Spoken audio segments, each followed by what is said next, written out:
Okay, so today's video is going to be on sleep, recovery and its implications on fat loss and building muscle.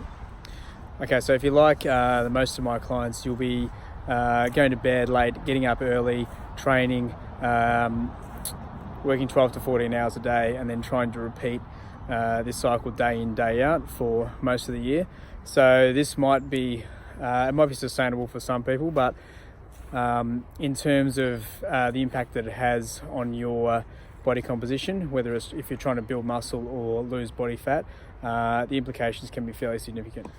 So one particular study, which is fairly interesting, which I'll link below, had two different groups, both on a calorie controlled diet.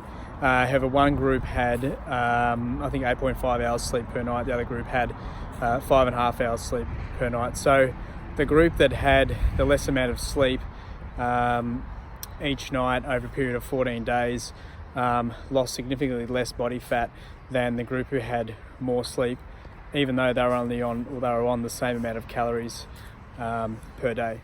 So the group on less sleep also showed a greater adaptation to less calories. They used less body fat, and they also lost more muscle mass than the group that had more sleep. So one of the conclusions of this study was that sleep deprivation definitely does have an impact when you're trying to lose body fat or improve your body composition, even if you're on a calorie restricted diet. So other studies, which I've also linked below, have shown that when you're in a sleep deprivation period, that your calorie intake can also increase by up to 20% following sleep deprivation. So training performance can also be impaired as a result of sleep deprivation. So studies have shown, which again I'll link below, that you're about 1.7 times more likely to be injured if you've had less than 8.5 hours sleep prior to a training session.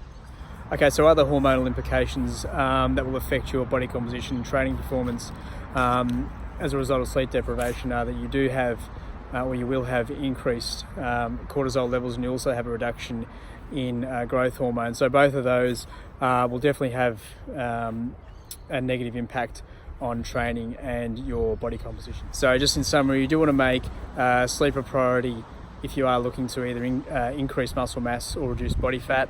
You also want to make sure that you have good quality sleep, so not just getting 8 hours of sleep, but definitely having a good quality of sleep as well. So if you want to check out the blog post, I do go into more detail about the implications of insufficient sleep on body composition, and I also do discuss the studies that I've used in more detail as well. Okay, so the next video that I'm going to be looking at is on cheat meals.